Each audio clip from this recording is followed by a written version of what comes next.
With 2020 being one of the most toxic years of my life, luckily, I've been out of the job field for quite some time. But, back the year prior, when I was working full-time as a ranger, I've had my fair share of some crazy stories that you probably wouldn't believe. One was that people were claiming to see a large pack of wolves roaming in and all throughout the area. Only problem is, there's no wolves in this entire state, and the pack that people were claiming to see was abnormally large, larger than any wolf pack would ever travel in. Probably around 19 to 20 wolves in total. Very, very large wolves that would come and go as they please. Sometimes they would show up in certain areas and in another unrealistic time frame, show up in an adjacent spot not too far away. The things just weren't exactly adding up. Other people even claimed to see them as translucent or opulent. This would happen in strange spans of time. All of a sudden, people seeing these large packs come and go, and then for months, nothing. And then, these packs of wolves would come and go again. There was no real decipherable pattern. There was no rhythm to it. It was as if it was completely random. On top of that, people would go missing, and then 2 weeks later, all of a sudden show up as if they had never disappeared, having zero memory or anything of them ever being gone. The creepy thing was, they had no idea that time had even passed since their disappearance, nor did they even know that they were even taken or disappeared in the first place. Many of them would even get the dates wrong when asked about what time it was, or what day it was, or even the month. Just stuff like that. Things I can't quite come to a conclusion myself, because I honestly don't have a rational explanation. I've heard other stories from fellow rangers about them finding wild indigenous people, and I'm not talking like tribes of New Guinea. I'm talking like large humanoid people, covered in hair.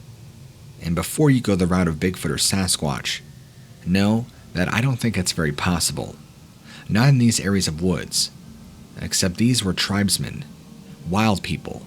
There was even a segment of time, I want to say around 5 weeks, where the entire park was shut down for an indefinite amount of time.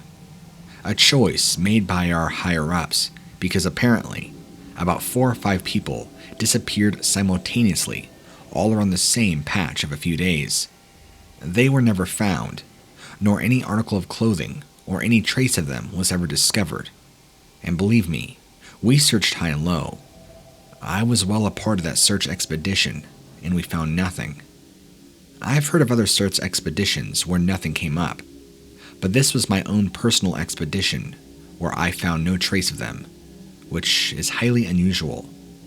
Having been a part of many, there's usually always at least something that you find. Clothing, a body, remains, something. But I just can't imagine 4 to 5 people, an entire group, missing at the same time, as if they had just disappeared off the face of the planet. Things like that will keep you up at night, and make virtually zero sense as to what happened. I still dream about it sometimes, wondering where they could have gone, how they could have gotten away when they did, and where are they, if ever are they going to come back. Then, you think of the obvious. They obviously died of exposure, or perhaps found a cave somewhere and hid down in it. But when your own search dogs can't even get a scent, or they find the scent and it just abruptly ends, and then your dogs start acting weird, there's just something up. Something I don't like, and I'm not exactly quite sure what it is or what it could be. In my opinion, hands down the scariest thing I've ever heard of or seen is apparently a grizzly bear being found dead, ripped in half from the waist down, or the waist up, whichever way you prefer it. Kind of like a glass of water half empty, half full kind of deal. Something, which I don't know what does this in the wild, would not only attack a grizzly bear, but have the sheer strength to rip it in half.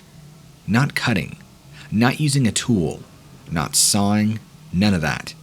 Sheerly ripping this creature in half. That alone is enough to make you want to quit your job. And this grizzly bear wasn't a juvenile or an adolescent or a young pup.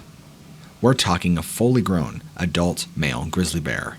When this bear's body was discovered, it was near a river and was freshly killed, most likely within the last 48 hours of finding it. Decay and rot had already started to set in, but it's still a very disturbing find, even for the experienced ranger. It's stories like that, along with the others that I've shared with you, that make me honestly want to stay out of this career field. And since COVID, I've not been involved. And to be honest with you, when things supposedly start back up, I think I'm going to pursue a different line of work. This just isn't keeping its flair like it used to for me.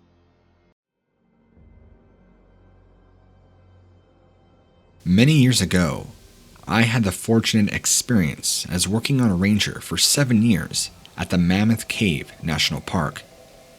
It's also the country's largest cave system, and having generated tons of paranormal reportings, it's not surprising when you get a call that there might be screaming or somebody submerged deep in the caverns.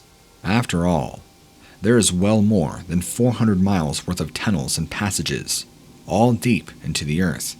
There have also been other reports of rangers going in there after people, supposedly screaming and dying themselves, never to be seen again. I've heard of rangers even going into some of these cave systems to go after people for expeditions, and never being seen again, while some report back being chased by a large unidentified predator or animal. Others have even reported seeing ghastly figures, red glowing eyes, or felt ominous, terrifying feelings, being watched, being stalked, or the worst one yet, being hunted. And unfortunately, the calls do not stop coming in. I can't tell you on a personal account how many radio calls I'd received about supposed missing persons coming from the cavern systems, or that other rangers would be by, and people and campers would be complaining about screaming coming from the cave systems, as if somebody was stuck in there and couldn't find their way out. Well, you bet it's our job to go investigate, to make sure nobody's hurt. After all, there have been legitimate cases of people getting lost and trapped in there, and we've had legitimate cases where we've actually had to go and rescue them. On the contrary, though, there are those cases where we do receive calls, and we go, and there's no trace of anybody, nor sign of where the apparent screaming or noise was heard. Only ominous, evil feelings. And this isn't just you creeping yourself out, or getting spooked because you're in a dark cave. I'm talking almost an electrical feeling in the air, a feeling in the pit of your stomach that tells you you are in innate danger and that you need to leave, or that something is watching you, observing you the way a cat observes a mouse right before it's about to pounce. This danger that makes the hair on the back of your neck and your forearms stand straight up. I've even talked to some of my other fellow colleagues. None of us enjoy those calls, but as the job entails, we must answer the call of duty when called. Some of the older rangers of the area truly believe there are large species of unknown animals living down in the subterranean tunnels. Me, I can't exactly say that I believe. Although I've felt the presence, I felt the ominous feelings, but I've not seen anything. Some of the older, more retired rangers have talked about seeing these beings, and that they go and traverse throughout the tunnels and go in and out of the cave systems into the forests at nighttime. They describe them all which way, from hideous reptilian-like beings to large, hairy humanoid ape creatures and everything in between. With how crazy everything is in the world right now, I guess I wouldn't put it past reality to pull that kind of trump card, no pun intended. And while the cave system has active tours and is deemed supposedly safe on many accounts, as a ranger and as somebody that works around it often, I would never step foot in there on my recreational free time. I've just dealt with it too much. It's not something I'm particularly interested in, and as a professional and friendly warning, I suggest you don't either. I just can't deem it safe. There's already been 2 missing person reports in the last year, just from that cave alone, and even more from the years prior, all following the same pattern. They disappear. No trace. When the expeditions start up, their scent is led to these cavern entrances, where the dogs won't go in any further, which I've never seen that in a search and rescue dog before, where they utterly refuse to go in any further, no matter what the circumstance or environment. It's almost as either they feel danger themselves, or the scent trail stops, and they refuse to go in any further. Something is up, and although many of us know, I feel like we're not allowed to talk about it. So, thank you so much for being a way that I can vent my struggles and stresses, and then I can actually type all this out and send it in. You wouldn't believe how many of us all feel the same way. We all see and know the same things, but due to our job, legalities, and other things, we can't say anything. We're not allowed to. But as a person to person, I would like to give you an extended warning that these parks, these national park systems, aren't all what they're cracked up to be. They're not so safe and pretty like they're painted to be. There's more things and people going missing than you could ever imagine. You wouldn't believe how much of it is kept hush-hush. And I feel there's a good reason for that. Park reputation. If the general public knew half the things that went on, or half of the missing persons that happened, well, you would probably be willing to spend a lot less money into the parks and recreation system. It's just common sense.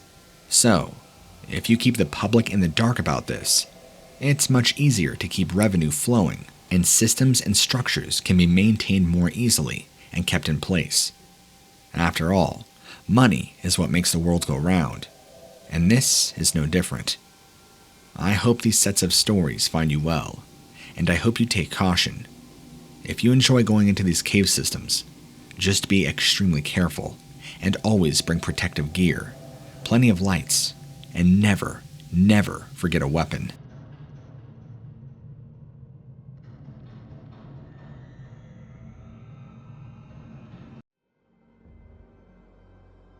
The park that I serve at decided it was time to take some preemptive measures regarding the invasion of murder hornets in the US. Clear evidence. You don't necessarily become a ranger chief for your intellect. And so it was decided that if we saw murder hornet nests, we would find a way of documenting them by getting as close as possible to take pictures, and then reporting them, and then the crew would contact a professional wildlife control team. I would point out that murder hornets have a way of patrolling the perimeter so many yards away from their nest. But what do I know? I'm just an ordinary ranger. So I was making the rounds, making sure everything is alright. This is during the pandemic, so there really wasn't a whole lot of park rangering to be done.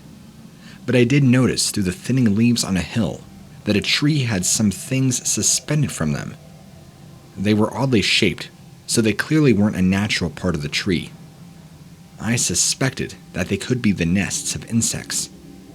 I hadn't seen anything like them before. Great. I had to call them in as potential murder hornet nests. After all, we were placed in a region that would have to be on high alert for the nest of these insects, and even if they were relatively benign, it was just one of those chances you did not want to take. So I radioed them in. After that, I was instructed to get as close as possible, document the nests, send photos, and then the professional cleaner-uppers would be sent in. It just so happened that the hill the tree sat on was entirely unapproachable. The hillside was thickly overgrown with brambles and stinging plants, and all kinds of other things that were thorny that scratched and nestled stickleburs in my socks. All of a sudden, I was wishing that those objects hanging from the tree were murder hornet nests, just so that my effort would be well worth it. At long last, I reached the top of the hill, and I approached the tree cautiously. When I realized what I was looking at, I think I was more afraid than I would have been if it had been murder hornet nests. Instead of the papery nests of dangerous insects, there were 3 severed heads hanging from the tree limbs by meat hooks. Worse yet, there were large wasps of some kind darting in and out of the ears, eyes, noses, and mouths The case had been going on for almost 2 months now, and it's most likely a cold case. The only thing more mysterious as to who would do such a thing is the way that those wasps were able to set up a home inside those very heads. It kind of makes me shudder just thinking about it.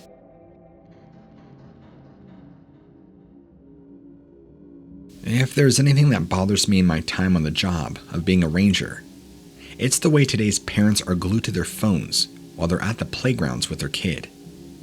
I don't think people realize that all it takes is a couple of seconds for their kids to be gone. If mom or dad aren't eyes up, they may as well not even be there. Their very presence doesn't deter a child abductor, like it did back in my time. Predators are getting more desperate, and child trafficking is even a bigger industry than it used to be, if you can imagine. So children, like cattle, are a very valuable commodity in today's twisted, sick world. One weekend afternoon, while driving around the park, I drove by one of the playgrounds, and there was the weekend crowd of adults with their children. It made my heart sink to see that not one adult was playing with their kid. Every last mom and dad, or whatever, were seated on a bench, glued to a phone, while kids were off doing their own thing.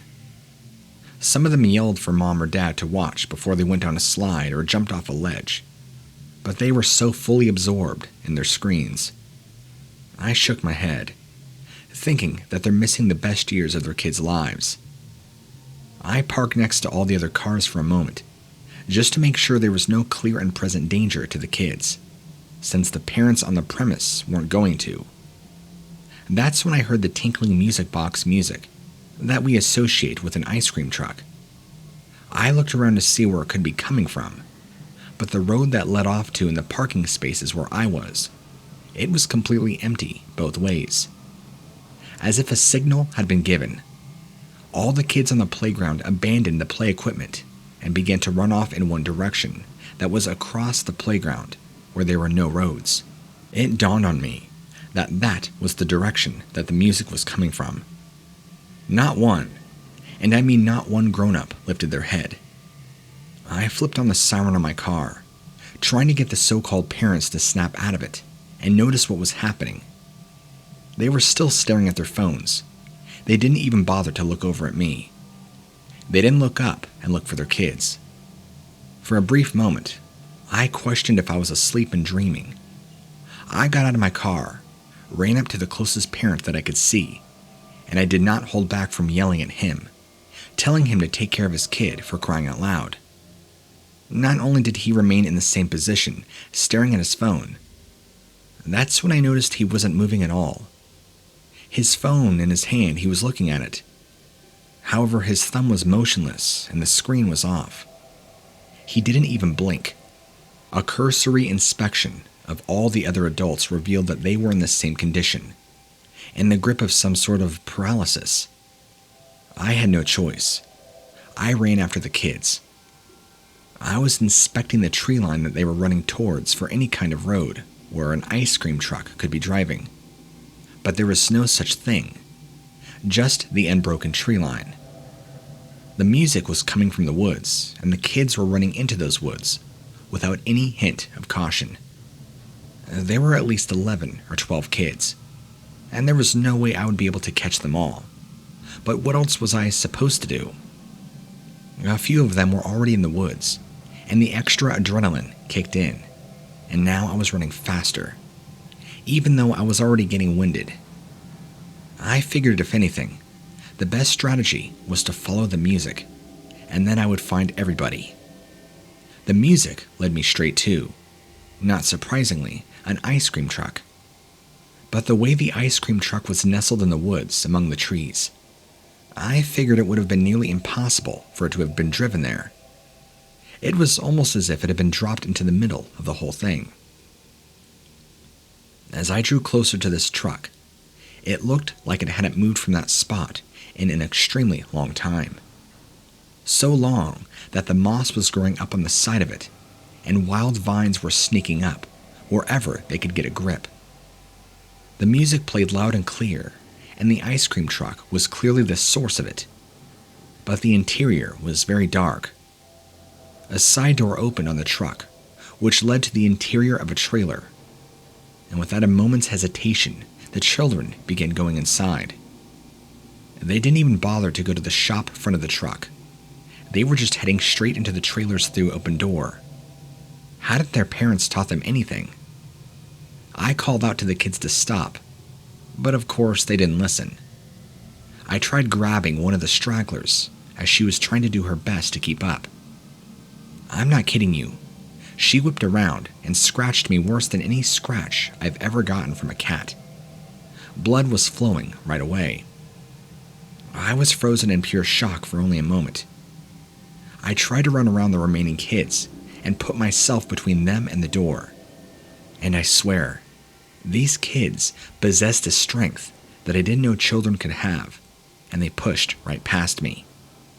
I was shoved forcefully from inside the trailer, and the door slammed shut when the last child went through. I radioed out immediately that I had a situation where kids were going into an unidentified vehicle that appeared to be derelict, giving directions to where I was nearly impossible, so I had to give them GPS coordinates and hope that they were accurate enough. Whatever had happened to the parents, it had worn off because everyone back at headquarters was getting visits and phone calls from distraught parents, wondering where their kids were, some of them even threatening violence. I couldn't just stand there and do nothing. I tried kicking in the door to the trailer, but it was a solid sheet of granite. I've never seen anything like it in all my years. The helplessness that I felt in that moment was a feeling that I hope I never feel again. I tried shattering windows, ripping screens, but every single part of that rickety old trailer held fast against me. It was almost supernatural. The door didn't put up as much of a fight when my fellow officers showed up and cut the doorknob off. When they finally got inside, the music stopped immediately, and they found that it was completely empty. The only living things in there were the remnants of all the plants that had wormed their way through the structure of the trailer.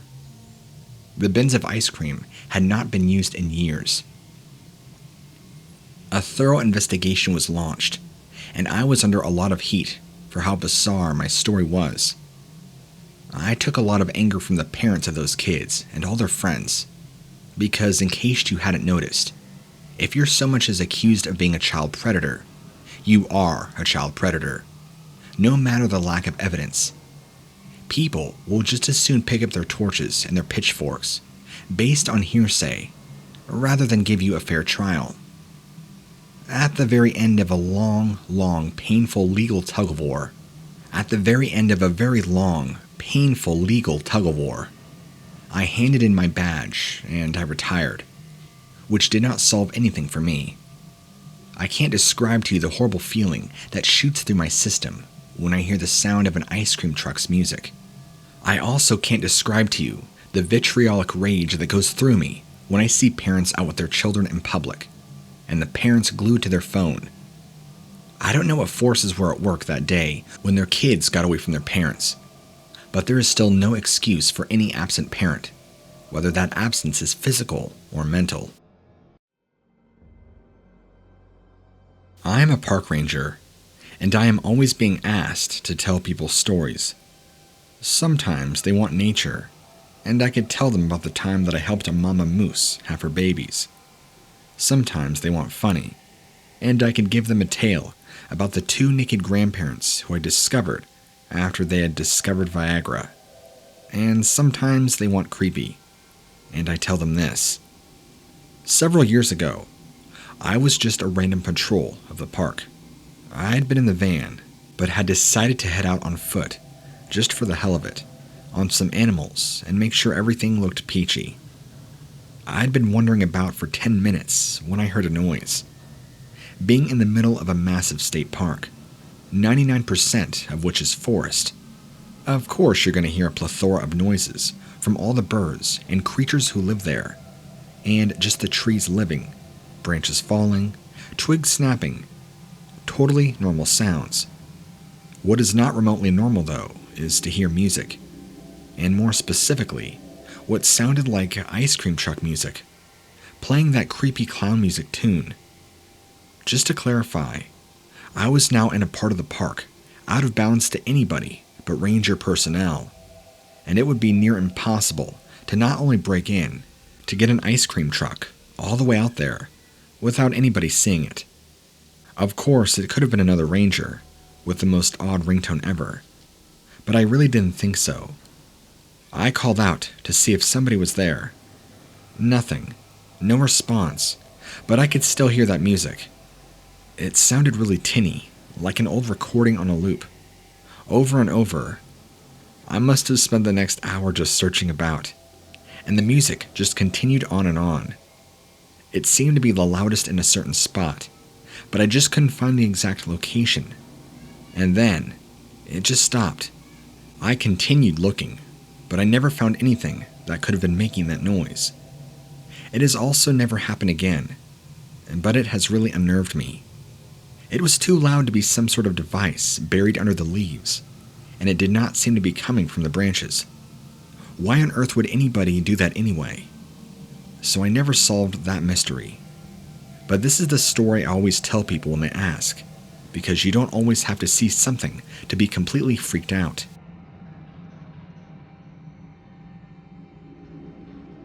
I used to serve in the forest industry years back, and I have a pretty creepy story for you. There's this whole thing going on the internet about park rangers and finding staircases in the middle of nowhere. Well, I feel like that's a half-truth. Personally, and the people I knew who also served alongside with me, never found staircases. That is, staircases leading up. But me personally, the creepiest thing I ever found was a staircase leading down into the earth. This was not something that was easily visible, like you come out to a clearing in most of these fake stories, and there it is, just an old abandoned staircase sitting in the middle of nowhere. The one I found was tucked into some thick timber, quite a ways into the woods, upon just doing general exploration, and I found that this staircase led down deep into the earth. Out of curiosity, I went down a little bit, but I noticed it just kept going. Somebody, at some point, which I'm assuming long before this ever became a park, dug down deep into the earth. The steps to this were incredibly old. You could tell it was very old stone, covered in moss and wet, and it went down quite deep. I didn't have sufficient lighting at the time, so I only went down maybe 10 or 12 steps before deciding I should retreat back up. But I did get a bad feeling. It wasn't just me having anxiety, or me feeling nervous. I just had a genuine bad feeling about going down in there. I didn't try to yell or drop anything, nor could I shine light properly to see how far down the stairs really went. Who knows? But at the time I saw this, my mind instantly went to those park ranger stories that people talk about the staircases in the middle of nowhere. But since these ones actually went down into the earth, my first thought was that long ago, this possibly could have housed a bunker or some sort of old storage. Who knows? After all, it looks like it could have been here for quite a long time. I ignored it though for the most part, told my other friends and colleagues about it, and they also kind of gave me the same thing too. They were curious, but also had a bad feeling about it. The general consensus was don't go near them, and just kind of stay away from them. I don't think any of us really explored it. So to give you a more rational side of a very scary story, while the thought of it is spooky, I think there is a very rational explanation that these could have led to maybe a bunker or something. Who knows? With how old the stones looked, my guess is that it would predate the 1900s. But I can't imagine why anybody would build something that deep under the ground in the 1800s. The park I work in, unfortunately, now needs security as well as rangers.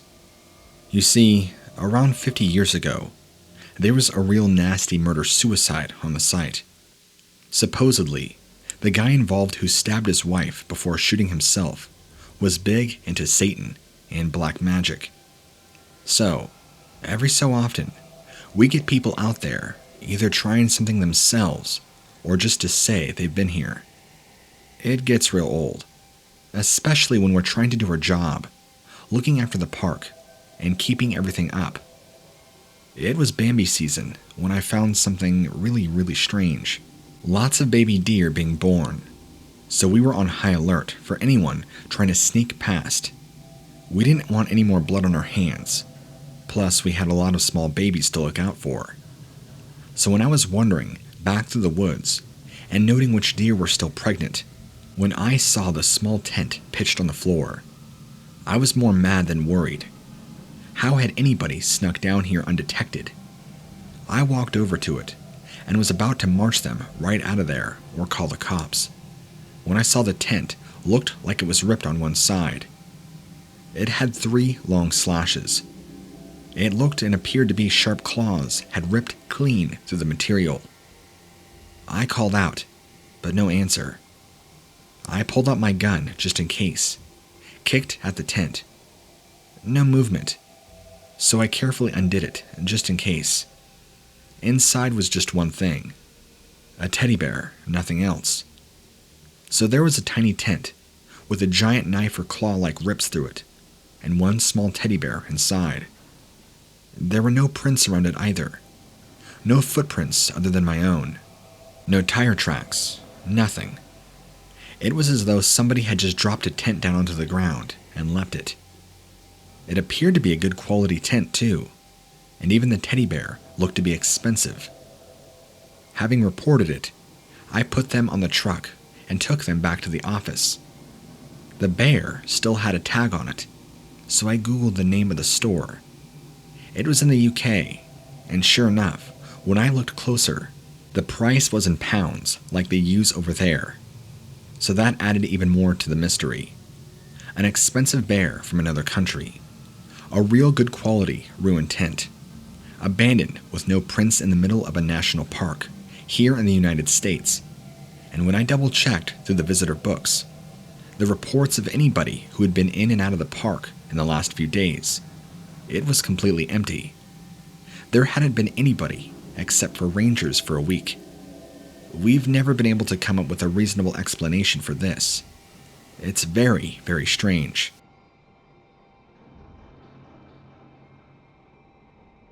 I'll straight up tell you, the most bizarre thing to ever happen as my time as a park ranger was finding missing persons under crazy lapses of time. A perfect example was a young man who had just turned 21 who disappeared on June 1st, reappeared on the end of July, not having known any time had passed. When found, his clothes and everything was in perfect condition, just as the same as the day he had went missing. Turns out to him, only a few hours had passed, but we had told him that nearly 2 months had gone by, and his entire friends and family thought of him dead and missing permanently. When interviewed by police and us, he claimed he had no idea how much time had gone by, and how that much time had even gone by. How was this even possible? The young man had zero recollection of that much time passing without ever knowing, and his clothes and the condition he was found in appeared to be the exact same as the day he was found missing. We're not exactly sure what to make of it, but this is not the first time it happened. An elderly lady was found in the near same condition, nearly 6 months later after her supposed missing. When she was found, it was the exact same scenario as the young man, only she had disappeared around 2 years later and then found 6 months afterwards. And the most disturbing by far was an infant around 16 to 17 months old, just barely walking and toddling around, went missing for an entire 3 months, and was found in the exact same spot she went missing. The most bizarre thing is that her clothes appeared the exact same with the last 2 individuals. No markings, nothing wrong. Perfectly clean just as the way they were the day she went missing. She also, and hear me out, this is very disturbing, she also appeared to not even realize she was gone, and had not even grown or aged in the slightest. Not that you would necessarily notice an age difference between a 16-month-old and a 19-month-old, but her hair, nothing had grown. It was literally as if she had been frozen in time, just as the last 2. While I'm not exactly sure how to explain these disappearances and sudden reappearances, some of my friends speculate could very well be alien abductions That's the only thing that could explain the extreme passing of time with no physical or mental changes. But me, I'm more on the skeptical side. I don't believe in aliens or UFOs, but I certainly cannot explain this strange phenomenon that has happened. The day was well along, and it became a rather boring day to be a park ranger in southern Illinois. And actually, most days it's boring to be a ranger here in southern Illinois. But this day had been especially uneventful. No suspicious-looking people. No harsh odors suggesting secret meth labs. I had all but completely given up on the notion of seeing any action when a woman ran right in front of my patrol car, and if I had been half a second slower on the brakes, I would have creamed her. I was out of that car in an instant, asking her what was going on. She was in complete hysterics, and almost could not even communicate in complete sentences. I was able to piece together that she was running from somebody and that they were close on her heels. I could also make out the words that he was trying to kill her. So I drew my pistol and turned to face the direction she was pointing at. There was nobody. I looked at her, shrugged my shoulders, expecting some kind of joke. She pointed and yelled even more frantically, telling me to turn around and stop him. He was right there. I looked again, and there was nobody. She panicked and ran off, leaving me standing and staring. I waited for somebody to run by, but nothing happened. About 2 hours goes by, and my walkie-talkie crackles. It was the chief. He told me to come to the central lodge right away and be ready to answer some very uncomfortable questions and explain myself. I knew better than to question him over the walkie. I made the journey to the appointed destination, wondering what I could have possibly done wrong. Other than that crazy lady, nothing else had happened. The day had been pretty much dead. When I arrived at the lodge, there was the crazy lady, with her hair in her hands, clutching at it furiously. She was speaking to 2 other officers, and there were 4, maybe 5 squad cars in total. I can remember the chief eyeing me, with anger in his eyes. I asked him what was going on. He informed me that according to this woman's statement, she had gone to me for help, and I refused. I just let the maniac they had apprehended chase after her without interfering. I asked him what maniac was he talking about. I hadn't seen anybody when I was dealing with her. He gave me a look, incredulously, and asked me if I was blind, pointed at the back seat of the squad car closest to us. I looked at the indicated car, and again there was nothing there. I looked at the chief, waiting for some joke, some prank. Maybe I'd have to explain all of this, but there was nothing. The chief continued his stern and serious look. I then turned to the woman, and there was no indication that nothing was a joke. She was a complete and utter mess, while she was being continued to be questioned. The chief told me to go ahead and go home, and to consider looking into a different line of work, since I couldn't even aid a woman who was in danger. I was now turning angry. If I was supposed to be amused, I wasn't. This was being taken way too far. I waited until the chief had his back turned, reached under my pant leg, pulled out my knife that I like to keep close. I opened the back seat of the squad car and I stabbed the seat repeatedly, and made a bunch of exaggerated ripping and tearing motions at the empty air, especially where a throat and groin would be.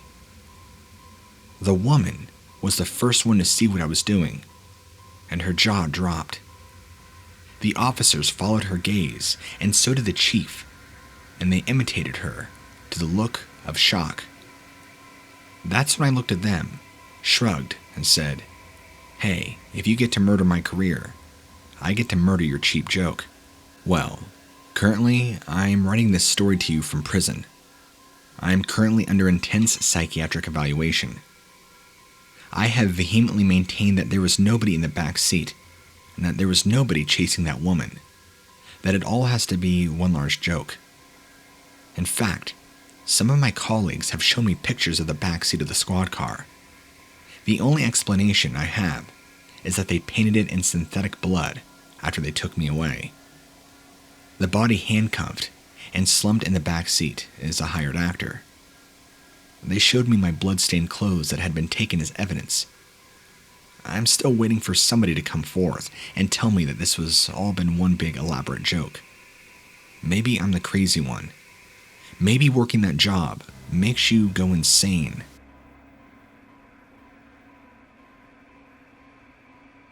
I was busy getting into my car to start a new day of the glorious obscurity that is being a ranger. This is when I saw something that had been placed directly under my windshield. It was a small wooden doll, about the size of my thumb. The head was in proportion to the body, but it got my attention right away, and it was the fact that the doll looked awfully a lot like me in the face, likely carved with a knife. Somebody had captured my likeness. It was kind of creepy, but also cool. I couldn't exactly think off the top of my head who I knew that had this kind of talent. I checked into the lodge for a coffee break several hours after, and when I approached the coffee machine, I saw yet another wooden figure. It looked just like me, except this one had been burned so that the wood was ashy and black. My eye sockets had been left untouched, so they were lighter color, giving the figurine a very creepy cast. I asked around about it, and nobody really had an answer. All two people in the lodge, the lady answering the phones and the janitor, had clearly no idea who had left it, nor had they seen anybody come in. I went back on patrol, trying to brush it off and not think about it. I pulled over to pick up a bag of trash that had been carelessly left by roadside. And no sooner had I touched the bag, I felt the warm push of an explosion behind me. Something had detonated inside my car. Something on the level of an IED. The world at the time felt like it was moving in slow motion for several long seconds. If I hadn't gotten out of the car to pick up that garbage, I wouldn't be here. I reacted in further alarm to see that I was bleeding. I figured that some shrapnel from the vehicle had caught me in the side next to my pocket. After all, as much blood as there was, all my flesh appeared intact. There was nobody around, so I had zero issues with pulling down my pants to look at all the wound more carefully, but I couldn't find any such thing. It dawned on me then that the blood was not mine, nor coming from me. I looked at my burnt figurine, and the blood was coming from the figurine, from its eyes. I looked at the blood in total disbelief, and it was real blood. I could smell the iron. That's when I lost it. My vision began to blur. I had to sit down. Naturally, there was an investigation, but nothing turned up. The only thing they found out that was the blood coming from the statue was real blood, and nobody had a real rational explanation. To this day, I do not know if those figurines were a warning or a threat, but the way I see it, it was blind luck that I got out of my vehicle to get that trash. I find myself fighting back heart palpitations every time I get in my car now. I might be retiring soon, as I need a safer place and a much safer career.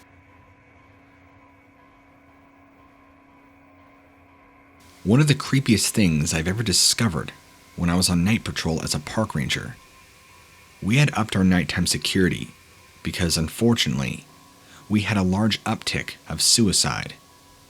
It isn't exactly uncommon, but a tragedy for the family left to grieve, and also not nice for the poor rangers like us who find them. Let's just say gunshot to the head versus hanging. There's almost no contest as to which is worse to come across. Anyway, after having had 3 within as many as a few months, we were trying to do more to make sure nobody was hanging about the park. There was a campsite, but that was only a slightly different part, and we weren't allowing any single campers or alcohol on site, just to try and help. At this time, it was my 4th night shift in a row, and so far so good. Nights aren't my favorite shift to pull, but the bosses were offering a bonus for anybody who could pull a double, and my kids at the time were in high school. Anything to add to their college pot was more than helpful. So, there I am, 4 a.m., wandering through the trees with my flashlight, trying to make sure no one had hidden in there, and yet there was nobody with a gun to their head. You had to maintain a little humor about it, or you'd simply go crazy. That was when I heard the noise. The noise we all dread more than the bang of a gun. The creaking of a tree. The swooshing of a body hanging from a tree. I called out, shining my light all around, trying to locate where they were. I knew that sound all too familiar. It seemed to be coming from all around, but the force can do that. Almost like it's trying to disorientate you. There was no answer. Not that I was expecting one, so I just stood still, listening very intently for that creaking or swooshing sound again. Then it was everywhere. I heard the usual accompanying noise, the gurgling as a person with a rope around their neck slowly chokes. I'm panicking, realizing they're still alive. The fall hadn't broken their neck, and that means if I can find them, I could save them. But it sounds like there are 10, 20 of them, all in the trees around me, choking, and I can't see anybody. A chorus of dying people around me. I'm running in and out of trees, so I end up radioing for help, and some of my colleagues come in the Jeep and power up a big, powerful spotlight, searching and illuminating the entire area. But nothing. Then my supervisor arrives. He takes us out to a tree, just out of sight, but well within hearing range, had somebody actually been there. He shines his light, and I could just barely make out the marks on the branch from where our rope had been tied. Turns out that was the exact spot of the suicide from last month. A particular suicide, by the way, which had been very grisly, as the coroner said it had taken the guy ages to choke to death. There was definitely nobody there. So what exactly did I hear?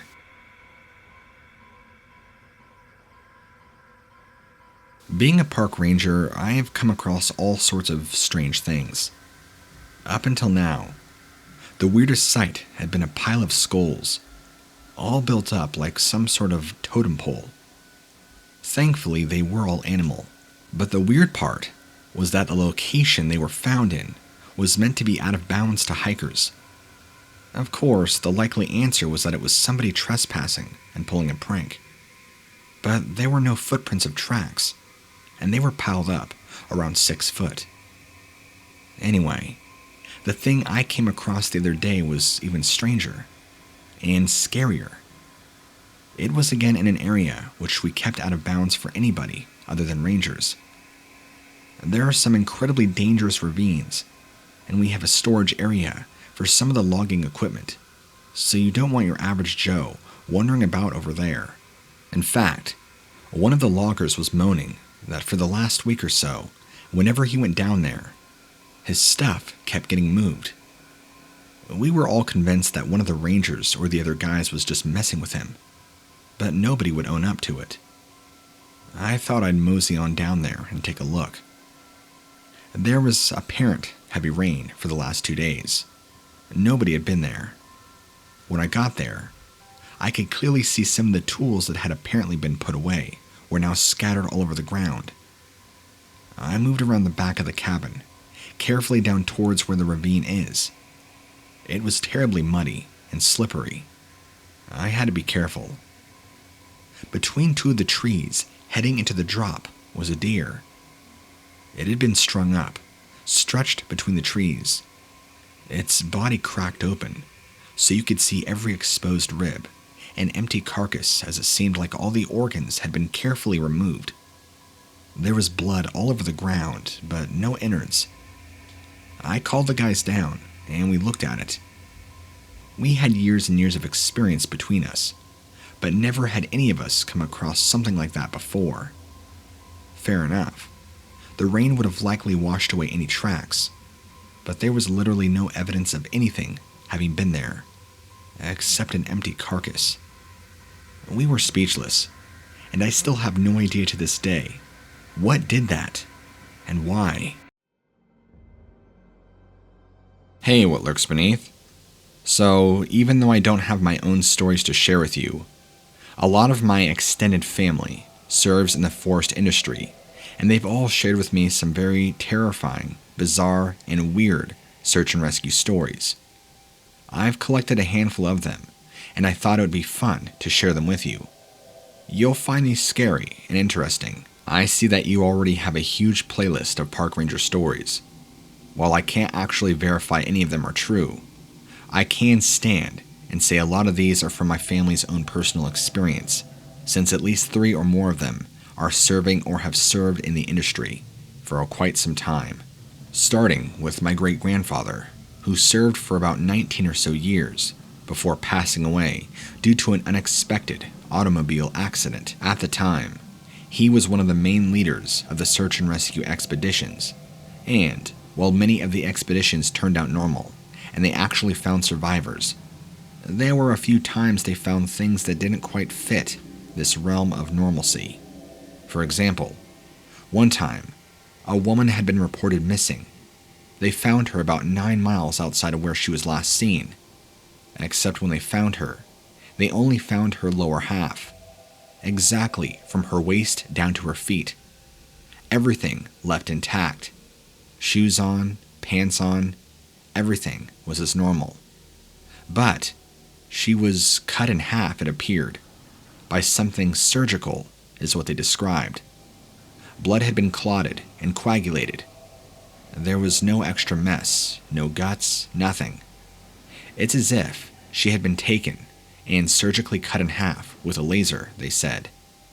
Although the wound never appeared to be burnt or singed in any way, they found it weird that there was no bleeding out or any such sort. They never found her upper half, and again, no sign of roughhousing, no sign of foul play. Her pants were never stained with blood or ripped. It's as if she just fell in half, and her upper half just disappeared.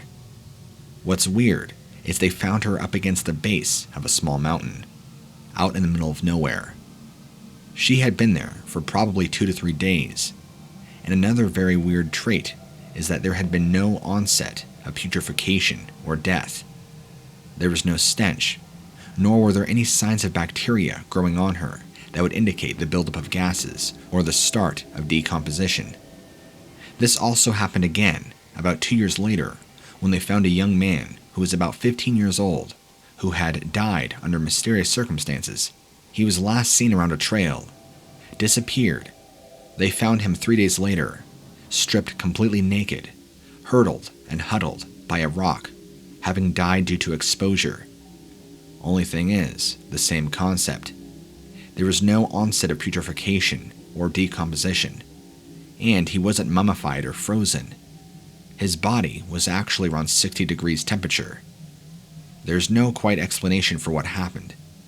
They're not sure if he got lost, ripped off his clothes and froze to death. Either way, just strange things.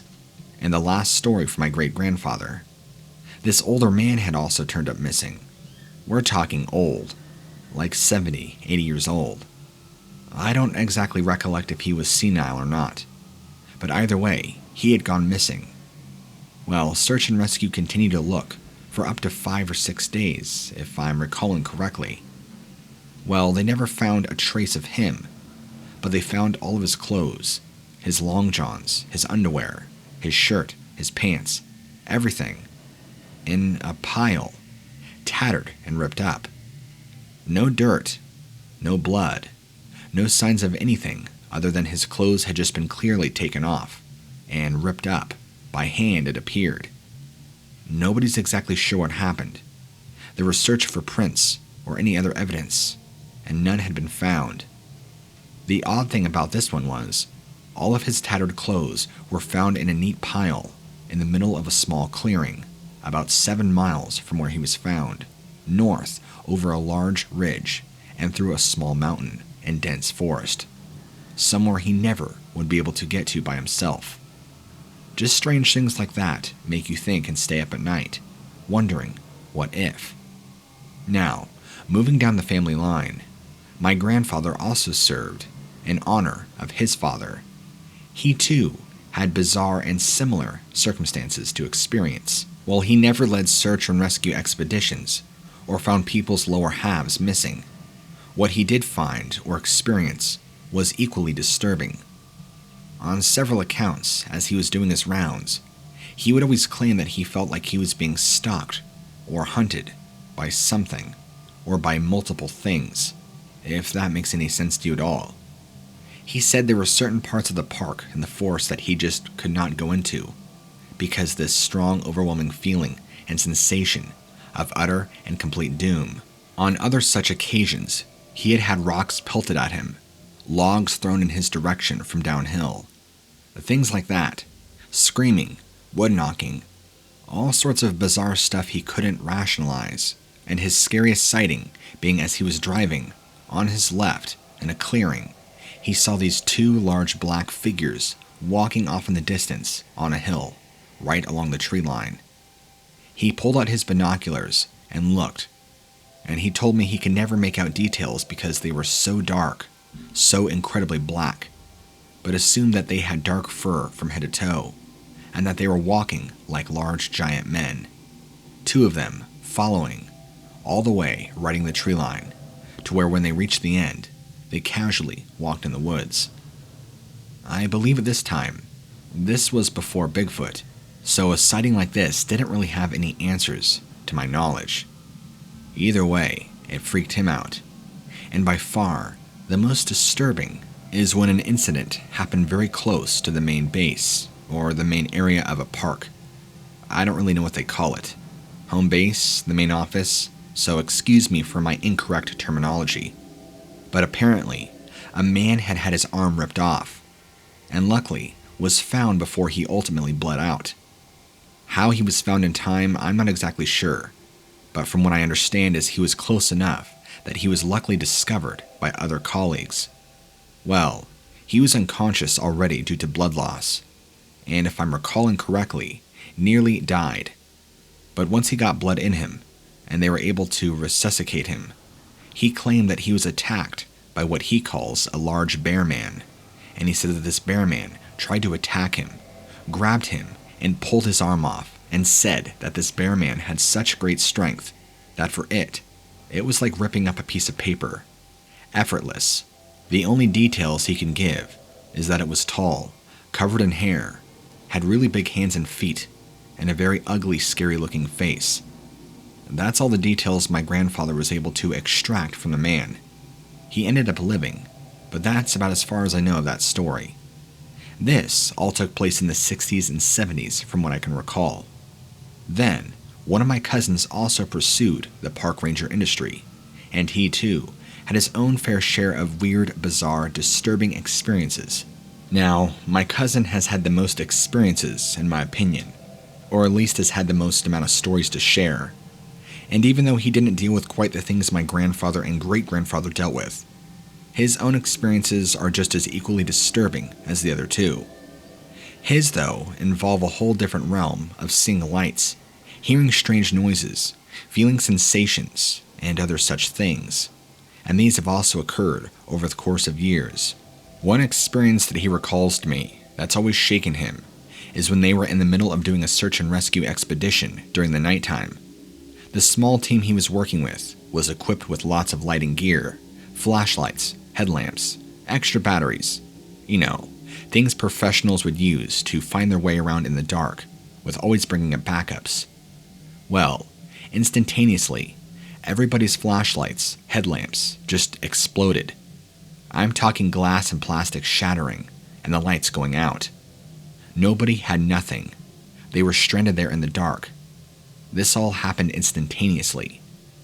Even in the dark, as they were able to fumble around and pull out the backup batteries with what little moonlight they had, all the batteries were dead, including the tons of backup ones they had.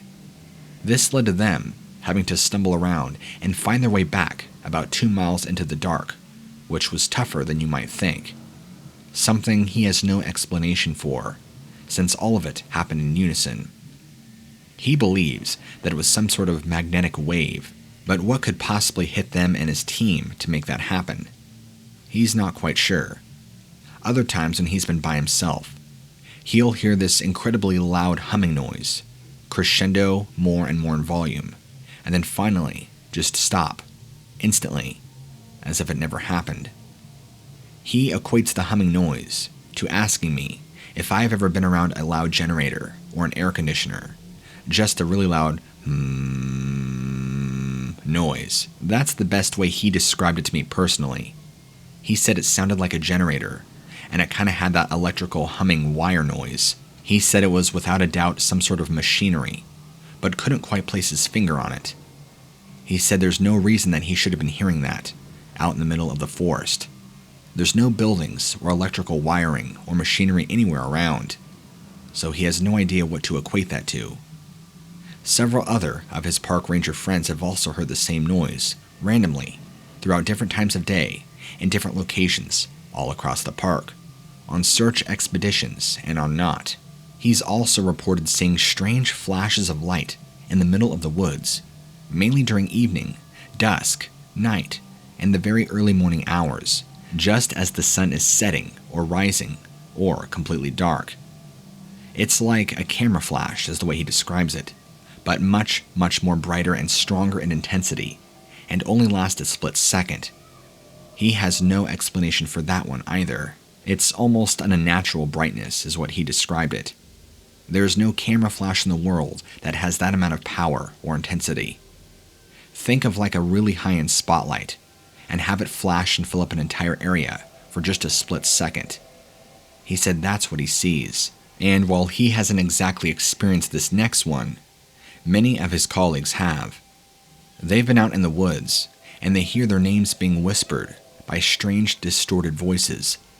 They can't really pinpoint where the voices are coming from, because they claim, all of them do, that the voices appear to be all around them, above, below, far and close by.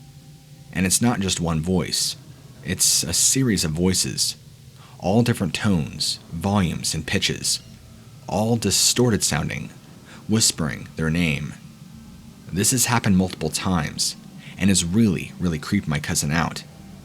Even though it never happened to him, he says he has no explanation for any of these things, so that about covers that. I hope you enjoyed what I've shared with you today, and I'll talk to them more and see if I can't dig up any more stories from either of them. My great-grandfather passed a long time ago, but my grandfather, even though he's still alive and kicking, I'm sure still has a couple stories left. And my cousin, who isn't in the industry anymore, I'm sure still has some stories as well. Parts of my other family are currently serving in the industry too, but as far as I know, they don't have any stories to share with me that I'm aware of. But I'll go prodding around and see what I can't dig up. After all, it doesn't hurt. Anyhow, I hope you've enjoyed these stories, and just know that if you know anybody that does serve in the industry, I guarantee that they've had their fair share of strange happenings.